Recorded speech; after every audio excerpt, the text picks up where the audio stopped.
आइए तो हम आगे देखते हैं। अब जैसा कि हम देख रहे हैं इस चैप्टर के अंतर्गत पहला टॉपिक हमारा है भौतिक राशियाँ, फिजिकल क्वांटिटीज़।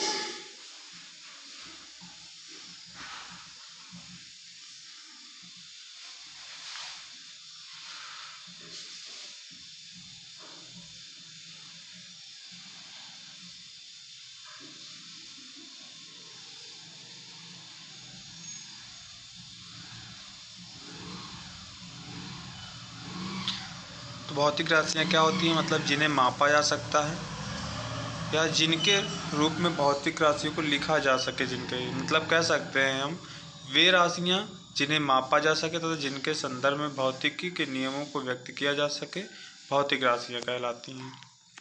जैसा कि हम आपको डेफिनेशन अभी दिखाया। जैसे द्रव्यमान है हमारा, भौतिक राशि हो गई। लंबाई है,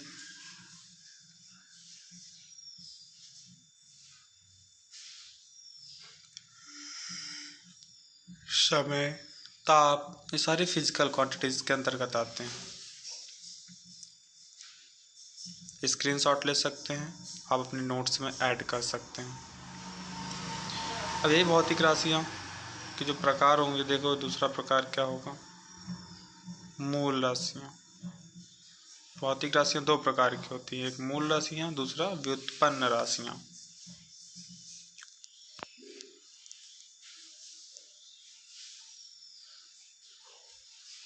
ये 2 टाइप्स की क्वांटिटीज होती हैं।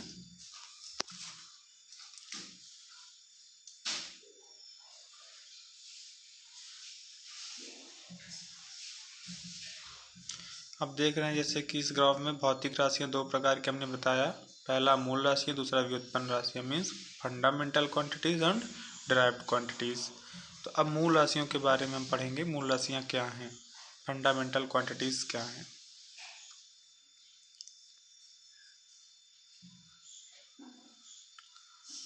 जैसे आपका द्रव्यमान है, मास को बोलते हैं, वेट इसलिए।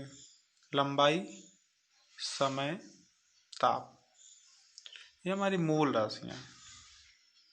व्युत्पन्न राशियाँ ऐसी राशियाँ जो मूल राशियों से उत्पन्न की जाती हैं, वो व्युत्पन्न राशियाँ कहलाती हैं।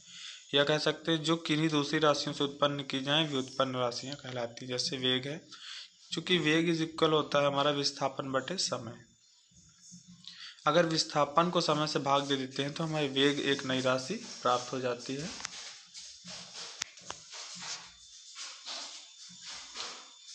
इस विस्थापन एक प्रकार की लंबाई है, कह सकते हैं, दूरी है, क्योंकि कोई वस्तु एक स्थान दूसरे स्थान तक जाता है तो उसके बीच का जो डिस्टेंस विस्थापन हो जाता है, अंतर जो होता है।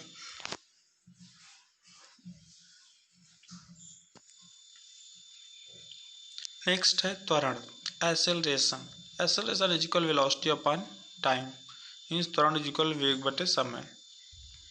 वेग को समय से डिवाइड कर देंगे तो हमें नई राशि त्वरण प्राप्त हो जाती है।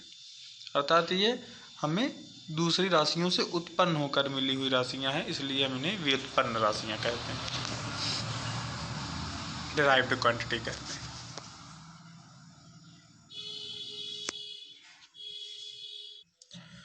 अब यहाँ से आप स्क्रीनशॉट ले सकते हैं, ये ऐसे हमने दिया है आपको, डिजिटल में आपको डेफिनेशन दी गई हैं, इनको राइट कर सकते हैं, आप अपने नोट्स में ऐड कर सकते हैं।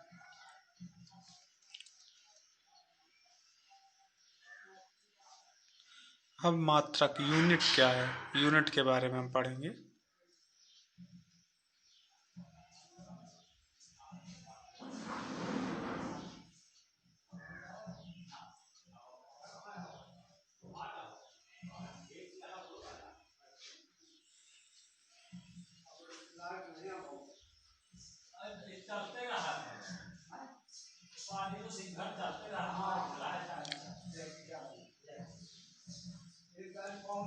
मात्रक किसी भी राशि को मापने के लिए एक निश्चित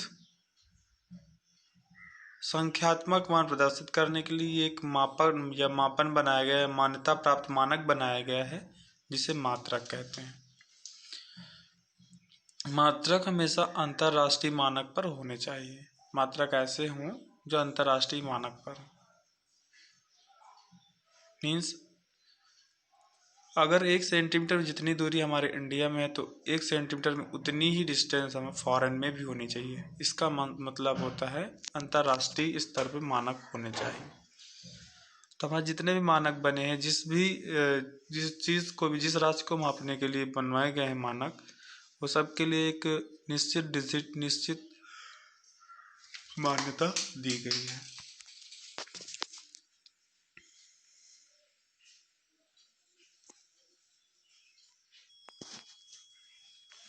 जैसा कि देख रहे हैं द्रव्यमान का जो हमारा मात्रक है वो किलोग्राम है। अर्थात किसी चीज़ को मापने के लिए द्रव्यमान जो होता है, द्रव्यमान को मापने के लिए किलोग्राम यूनिट का हम यूज़ करते हैं। सिमिलरली जैसे टेम्परेचर है, ताप है, तो ताप के लिए हम केल्विन या डिग्री सेल्सियस एक मात्रक है जिसका हम यूज़ करते हैं। अब यहाँ पे जैसे हमने एक लाइन या रेखा ड्रा कर ली, उसको जब मेज़र किया तो उसमें 5.1 सेंटीमीटर मेज़र स्केल पे आया डिजिट। तो हम लिख सकते हैं लंबाई इज इक्वल 5.1 सेंटीमीटर। तो ये इसका जो है सेंटीमीटर इसका यूनिट हो गया, लंबाई एक राशि हो गई। ये रेखा की लंबाई हमने 5.1 सेंटीमीटर मेज़र किया है।